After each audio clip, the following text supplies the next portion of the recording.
Hello అందరికీ. ఈరోజైతే మనం చింతాకు పప్పు చేసేసుకున్నాము. ఇప్పుడైతే సమ్మర్ సీజన్ కదా, చింతాకు అయితే బాగా దొరుకుతుంది. సీజన్ అప్పుడు తింటే చాలా మంచిది, చాలా బాగుంటుంది. ఇక్కడ చింతాకు పింక్గా ఉండేదైతే చాలా బాగుంటుంది లేతగా. దానికైతే నేనైతే పప్పు తీసేసుకున్నాను. పప్పు ఇంకొంచెం చింతాకు తీసేసుకొని పప్పు అయితే నానబెట్టేసుకున్నాను. ఫస్ట్ కొద్దిసేపు నానబెట్టడం వల్ల మనకు పప్పు త్వరగా ఉడుకుతుంది అన్నమాట. తర్వాత చింతాకు వేసుకున్నాను. అందులోకి వెల్లుల్లిపాయలు, ఎర్రగడ్డలు వేసుకున్నాను, ఇంకా టొమాటోలు వేసుకున్నాను. ఇందులోకి చింతపండు అయితే ఏం అవసరం లేదు. మనకి ఇష్టం ఉంటే మామిడికాయ కూడా వేసుకోవచ్చు, పచ్చి మామిడికాయ చాలా బాగుంటుంది. టొమాటోలు అయితే ఒక 4 వరకు తీసి వేసుకున్నాను.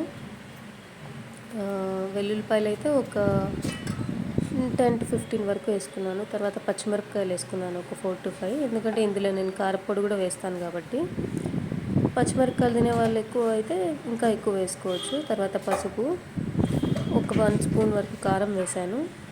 కారం పూర్తిగా వేసుకునే వాళ్ళైతే పూర్తిగా కారపొడి కూడా వేసుకోవచ్చు. దాని తర్వాత ధనియాల పొడి వేసాను 1.5 స్పూన్ వరకు. మామూలుగా అయితే కొంతమంది వేస్తే బాగుంటుంది, అందుకనే వేసాను.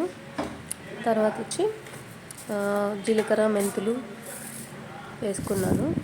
జీలకర్ర అయితే ఒక చిన్న స్పూన్తో 2 స్పూన్స్ వేసుకున్నాను. మెంతులు అయితే ఒక 15 సీడ్స్ వరకు వేసుకున్నాను. చేదైతే ఏం రాదు, బాగుంటుంది, అందుకని వేసాను. తర్వాత అన్నీ వేసేసాను కదా, దీనిలో చింతపండు కూడా ఏం అవసరం లేదు కాబట్టి ఇంకా సాల్ట్ వేసేసుకొని ఒక లైట్గా 1/2 స్పూన్ వరకు లిడ్ క్లోజ్ చేసేసి ఒక 3 or 4 విజిల్స్ వరకు పెట్టేసుకోవడమే. క్లోజ్ చేసి 3 or 4 విజిల్స్ అయిన తర్వాత మూత ఓపెన్ చేసి, అంటే గాలి అంతా పోయిన తర్వాత మూత ఓపెన్ చేస్తే మనకి ఇలా వస్తుంది. ఒకవేళ ఎక్కువ వాటర్ ఉంటే దాన్ని వాడ్చుకొనేసి తర్వాత పప్పు గెప్పితో మనం స్మాష్ చేసేసుకోవాలి.